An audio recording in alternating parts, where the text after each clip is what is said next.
આવી છે।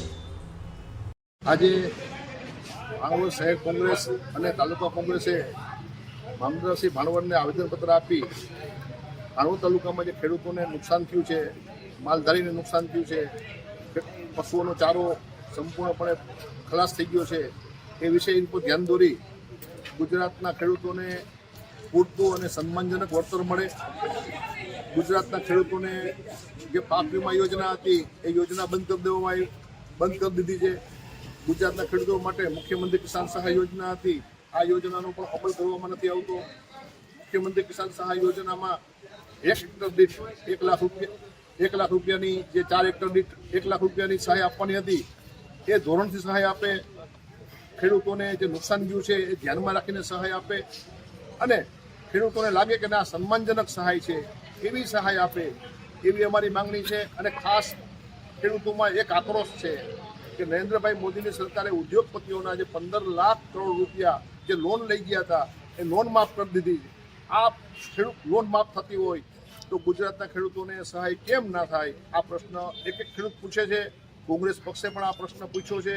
આ પ્રશ્નના જવાબમાં સરકાર છે એ ખેડૂતો માટે કંઈક વાજબી, પૂરતું અને ન્યાયિક કરે એવી અમારી માંગણી છે।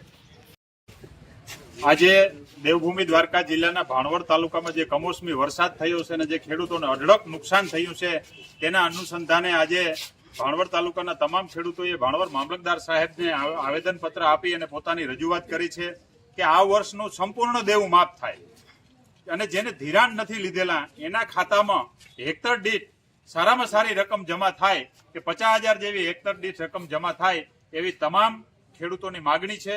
અને નંબર 2 કે જે પશુપાલકો છે, માલધારીઓ છે, દૂધ ઉત્પાદકો છે કે એનો છારો અને તમામ ખેડૂતોનો છારો પણ સંપૂર્ણ નાશ થઈ ગયો છે, એના માટેના જે સરકારના ગોડાઉન ભર્યા છે એમાં તાત્કાલિક અસરથી પશુપાલક માલધારીની વ્યવસ્થા કરે।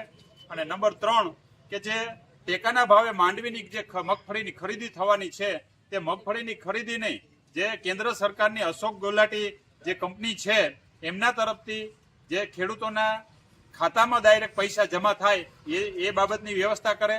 અને જે સામાન્ય વર્ગ છે, જે મજૂર વર્ગ છે એ પીસાઈ રહ્યો છે કે એનું કોઈ નથી, એનું સર્વે કરાવી અને જે મજૂર વર્ગ છે જેના સુલા હાલે છે ક્યાંક 500 રૂપિયા કમાય ત્યારે એટલે તાત્કાલિક સરકાર એમને પણ વળતર આપે।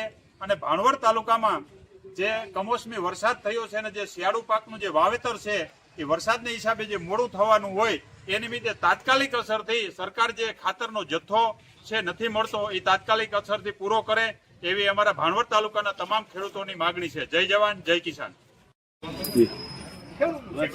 કમોસમી વરસાદ થતો ત્યારે જે તે સમયે કોંગ્રેસની સરકાર હતી ત્યારે વીમો આવતો અને પાક ધિરાણ સંપૂર્ણ માફ થઈ જતો। તો જે આપણા વડાપ્રધાન છે નરેન્દ્ર મોદી, એની સરકાર આવી ત્યારે એને એવી જાહેરાત કરી અને જે વીમા યોજના ચાલુ હતી જે કોંગ્રેસના સમયની એ બંધ કરી અને એને એવું કીધું હતું કે જ્યારે ખેડૂતનો માલ તૈયાર થઈ ગયો હોય, ગાડું ભરવાનું હોય, વાહન ભરવાનું હોય, એ માલ પડી જાય તો અત્યારે આ માલ એ પલળી ગયો હોય, ઉત્પાદન કમ્પ્લીટ થઈ ગયું, બધું તૈયાર થઈ ગયું, એ પલળી ગયું તો આપણા વડાપ્રધાન છે એ વિશે હજી સુધી એનું કોઈ નિવેદન આવ્યું નથી।